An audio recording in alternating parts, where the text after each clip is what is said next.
So yan po mga kalingap, dumalaw nga po itong si Arjen sa live nga po ni Kalingap Edo At yun nga po mga kalingap, sa live nga po ni Kalingap Edo, kinuwento nga po niya yung kanyang nung bago pa lang po ito sa pag-YouTube, at talagang kinuwento nga po ni Kalingap Edo yung nung hindi pa po ito sikat hindi pa po siya masyadong nakikilala nga po, at yung kanyang channel nga po kumbaga napakalaking pagbabago nga po ngayon, kasi nga po habang tumatagal nakikilala na din po itong si Kalingap Edo, at syempre yung kanyang channel din po at marami na din pong sumusuporta nga po dito kay Kalingap Edo. At talagang nakakatuwa mga kalingap, kasi nga po yung paghihirap ni Kalingap Edo noon ay ngayon ay nagbunga na din sa wakas, at meron na din po siyang mga beneficiaries at scholar nga po, 'di ba? Nakakatuwa po kasi malaki na po yung kumbaga pagbabago ng kanyang channel, at marami na rin po siyang natutulungan nga po At yun nga po kinuwento nga po ni Kalingap Edo sa kanyang live na nung una pa nga lang daw po siya kumbaga sumasahod pa lang daw po ito ng 3,000. 'Di ba? Kumbaga maliit din po yung sahod niya, yung sahod pa po niya noon, pero yun nga habang tumatagal sa kanyang pagsisikap nga po ay lalo pong nakikilala nga po sa pagtitiyaga ni Kalingap Edo sa paghahanap ng kanyang mga matutulungan.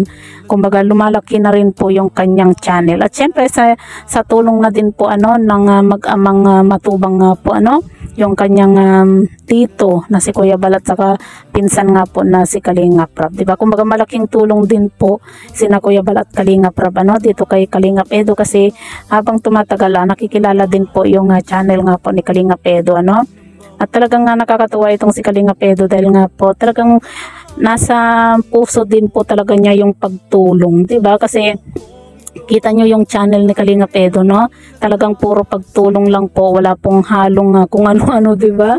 Na hindi nakagaya po ng iba nga po talagang makikita mo lahat ng mga video niya, puro lahat po pagtulong, diba? Wala po siyang hinahalo na kahit anong video nga po para lang makilala yung kanyang channel kumbaga nakilala po yung kanyang channel sa pagsisikap po niya na kumbaga sa paghahanap po ng kanyang mga natutulungan nga po kahit na sobrang liblib po ng kanyang mga pinupuntahan, talagang sige pa rin po siya.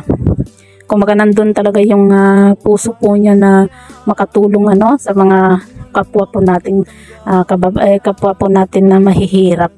At yun nga po sabi nga po ni Kalingap Edo, kapag sumasahod nga daw po siya noon, kumbaga nag-iipon siya para meron po siyang maipantulong nga po, 'di ba? Nakakabilib lang yung ugaling yun ni Kalingap Edo nga po, 'di ba? Yung kahit nasa maliit na bagay nakakatulong siya, 'di ba? Malaking tulong na rin po yun, 'di ba? Sa mga kababayan po natin, sa kanyang mga natutulungan nga po, na kahit na makapagbigay lang po siya ng konting halaga, yung konting makakain, di ba? Malaking tulong na po sa kanyang mga natutulungan nga po yung naibibigay nga po ni Kalingap Edo Pero ngayon kita nyo naman, di ba? Meron na po siyang mga beneficiary, meron na po siyang mga pinapag-aral na din po Kagaya na lang po ni Arjen, ni Tinay, at saka si Clarissa, di ba? At Jenaline nga po, 'di ba? Mga scholar po niya, saka mga pinapag-aral po niya. Kaya congrats po kay Kalingap Edo, dahil nga po yun nga sabi nga po niya, kumbaga nakaka-proud, kasi nga po dahil sa marami na po siyang natutulungan nga po, at may napag-aaral na din po siya. At syempre malaking tulong din po yung mga sponsor nga po ni Kalingap Edo na nagbibigay din po sa kanya para may pandagdag nga po itong si Kalingap Edo sa kanyang mga tinutulungan. So yan po mga kalingap, ano po yung masasabi nyo sa video ito, i-comment nyo lang po sa ibaba at babasahin po natin isa-isa.